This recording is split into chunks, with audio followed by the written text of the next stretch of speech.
Welcome to the World Wire Update YT. Don't forget to subscribe and click the bell icon for more updates and thrilling short scenes.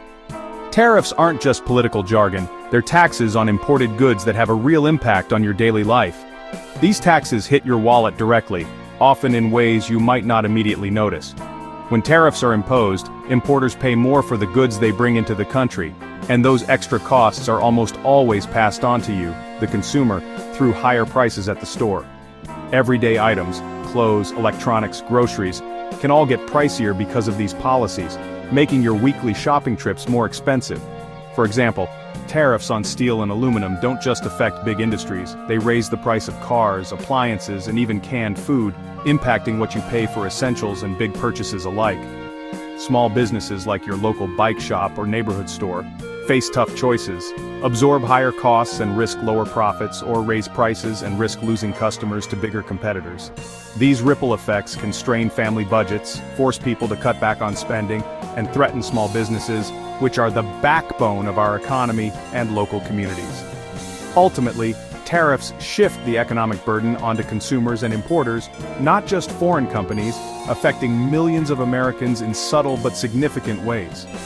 The debate over tariffs is really about who pays for trade policy decisions, whether it's businesses, families, or foreign producers. Understanding this connection is key to seeing why a major court ruling on tariffs matters to everyone, not just politicians or business leaders, but every household. So the next time you notice higher prices at the store, remember, tariffs could be part of the reason, quietly affecting your bottom line. A tariff is a tax placed on goods that are brought into a country from abroad, usually collected at the border or port of entry. Tariffs are one of the oldest tools in the government's economic toolkit, shaping trade for centuries. By making foreign products more expensive, tariffs are often used to encourage consumers to buy American-made goods instead. This can help local businesses compete and keep jobs at home. Throughout history, governments have used tariffs for several reasons: to raise money for public projects, to protect domestic industries from foreign competition, or as a bargaining chip in international negotiations. Sometimes tariffs have even been used to punish other countries or influence their behavior. The Trump administration took tariffs to a new level, imposing sweeping taxes, some as high as 50%, on nearly all imports starting in 2025. This was a dramatic shift from previous, more targeted tariff policies. These broad tariffs were justified under the International Emergency Economic Powers Act, or IEEPA, a law originally intended for use during national emergencies or economic crises, not routine trade disputes. The administration claimed two main reasons for this move. First, to address the U.S. trade deficit by making foreign goods pricier and boosting domestic sales, hoping to strengthen American manufacturing and reduce reliance on imports.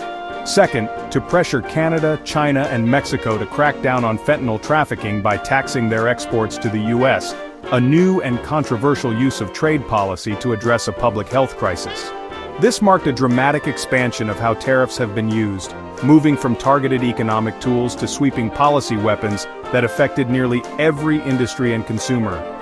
The result was higher prices on a huge range of goods, from electronics to everyday household items, impacting families and businesses across the country. This sparked a fierce debate over whether the president had the legal authority to act alone, or if Congress should have a say in such sweeping economic decisions.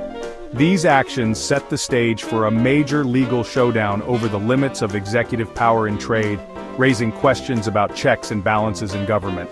The controversy wasn't just about economics, it was about the balance of power in Washington, and who gets to decide the nation's trade policy.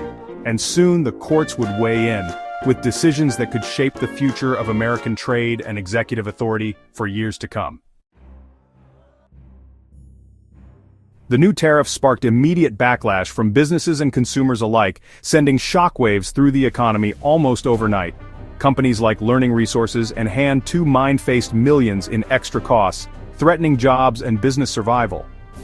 Executives scrambled to find ways to cut expenses, but many feared it wouldn't be enough. Small businesses, unable to absorb or avoid these costs, risked layoffs or closure. For many, the future suddenly looked uncertain, with some forced to make tough decisions just to stay afloat. State governments joined the fight, arguing that tariffs forced them to pay more for essentials, straining budgets and taxpayers. Public services faced cuts, and officials worried about long-term impacts on communities. For everyday Americans, the impact was clear. Prices on furniture, electronics, clothing, and food climbed. Families found their budgets stretched thinner, and many had to make difficult choices at the checkout. Economists warned that tariffs would fuel inflation and slow economic growth, potentially leading to job losses and a weaker economy overall.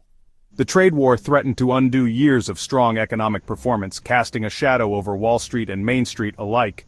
Many feared that the tariffs would hurt the very people they were meant to help, deepening economic anxiety across the country. The backlash wasn't just about higher prices, it was about fairness and the rule of law. People questioned whether the government had overstepped its authority.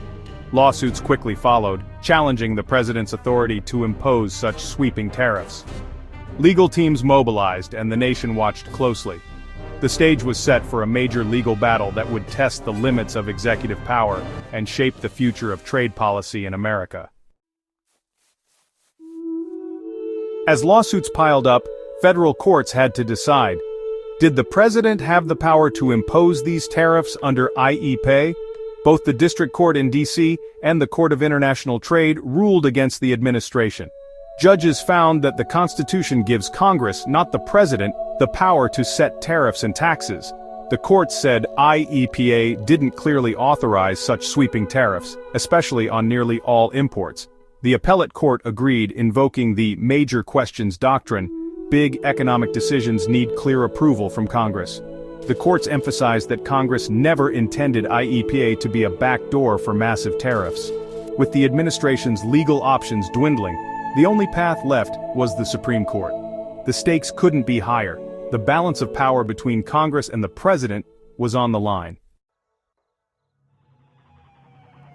At the Supreme Court, the Trump administration argued that IEEPA gave the president broad authority to regulate imports, including tariffs. They claimed tariffs are a classic tool of trade policy, and the courts should defer to the president in emergencies. The administration insisted that Congress could always step in if it disagreed. Opponents countered that only Congress can impose taxes and tariffs, as the Constitution requires. They warned that letting the president act alone would erase a key limit on executive power. The challengers argued that the major questions doctrine applied. Only Congress can approve such sweeping economic changes. They said vague language in a decades-old law wasn't enough to justify trillions in new taxes. The case became a test of the separation of powers and the future of American trade policy. The Supreme Court's decision would have consequences for every American. On September 23, 2025, the Supreme Court struck down the Trump tariffs in a 6-3 decision. The majority ruled that the president had exceeded his authority under IEEPA.